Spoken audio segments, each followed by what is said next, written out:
শোনা না ঠিকই বুঝছাও। প্রত্যেক বছরই কি তোর ফুবুক দেন একবার? আব্বু ফুফু বাড়ি আম দুধ পাতাইবে না, আমের সিজন শেষ হয়ে যাইতেছে। দেওয়া তো নাই বই, ইনকামের যে অবস্থা, টেহা পয়সা নাই। আচ্ছা দেখি, যদি দিবার পারি পারমানি, না পারলে এবার দিমু না। আব্বু দিবে না কে? দাদা মরে গেছে, এখন তোমরাই ফুফুক দেখবে। আর তোমার ব্যাপারতেই তো একটা ফুফুর অধিকার আছে। এই চুপ থাক, কিসের অধিকার রে? প্রত্যেক বছরই কি তোর ফুবুক দেন একবার? তোর দাদা যখন মরে গেল তখন তো জমি বাদ করার সময় কম নিল না যে আমার বাইরা কে বহেরে চলবো, আর নিজের বাপের বাড়ি জমি বিক্রি করে নিয়ে এসে সংসার চালাইতেছি।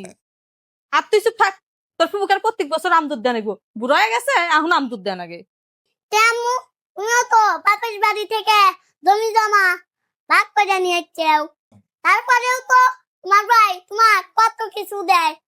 তুমিও তো তোমার ভাইয়ের কথা চিন্তা করলে না, তুমি তো তোমার শোনা না ঠিকই বুঝছাও। এই, তোর মা তো ঠিকই কইছে, তোরই ভবিষ্যতের চিন্তা করে তোর মাও এই কথা কইছে। তোর মা কি খারাপ কিছু কইছে নাকি? এই চুপ করে থাকতো, এন থেকে যা, সর। সব সময় খালি ফুবু আর দাদির দরবার না থাকস, সর এন থেকে। ম্যাডামের কাছে কি কই আমি, এটা তুই শোন না, একই নৌকার মাঝি।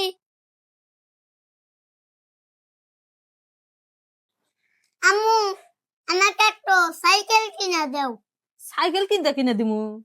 তোর বাপ কামি হরে না, আর তোর বাপ দুনিয়ার গরিব, ভাত কাপুরি দিয়ে হারে না সাইকেল। আমার বাপের বাড়ির কোনো কিছু অভাব নাই, আর আমার বাপ মা কোনোদিন আমাকে কোনো কিছুর অভাব দেয় নাই। আর যত অভাব এই তোর বাপের বাড়ি এসে দেখতেছি। আর শোন, নুন আনতি পান্তা ফুরাই তোর বাপে গেরে, আর কোনোদিন সাইকেলের কথা কবি না, চুপ করে থাকবি। আচ্ছা, তুমি যে এই কথাগুলো কইতে চাও, তুমি কি আমার সংসারের অভাব দেখা আইসো নাই? আর তুমি যে তোমার বাপের বাড়ির গরম দেখাও, তোমার বাপের বাড়ি কি আছে না আছে সেই কথা আমাকে প্রতিদিনে যে শোনাও, এতে কি তোমার খুব ভালো হয়? আর হনো, সংসার করতে গেলে অনেক কিছু সহ্য করতে হয়, মাইনে নেওয়া লাগে। আর বাপের বাড়ির বড়াই কোনো মেয়েরা দেখায় না। বাপের বাড়ির বড়াই দেখায় কারা জানো? যারা সংসার করে না। সংসারী মেয়েরা কোনো সময় বাপের বাড়ির গরম দেখায় না। তুমি তো সবসময় আমাকে ছোট করে কথা কও।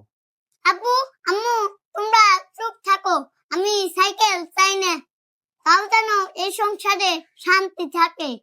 হ্যাঁ, শান্তি আসবনি, কাম না হলি না আল্লাহ সাল ফাড়িতে দিয়ে যাব। শান্তি এবি আসবনি, কাম হরা নেকবো, কষ্ট করা নেকবো, তাইলে গেছে ইন্দুরে টেনের মুখ দেখা যাবো। আচ্ছা, আমি কি কাজ করি না? আমি কি বৈশা খাই? আর তুমি তো জানো আমি দিন মজুরের কাজ করি। এই কাজ ছাড়া কি আমাকে কেউ চাকরি দিব বা এর থেকে ভালো কাজ দিব? আর শোনো, তুমি আমার ইনকামের উপর কি তোমার চাহিদাটা সীমাবদ্ধ রাখতে পারো না? আল্লাহ চাইলে তো আমাদের এই ভাগ্য পরিবর্তনও হতে পারে। এই তোমার প্রত্যেক দিন এই নাটক শুনতে শুনতে আর শুনবার মন চায় না। কাম পারো না কিছু না, খালি অভিনয় করো প্রত্যেকটা দিন।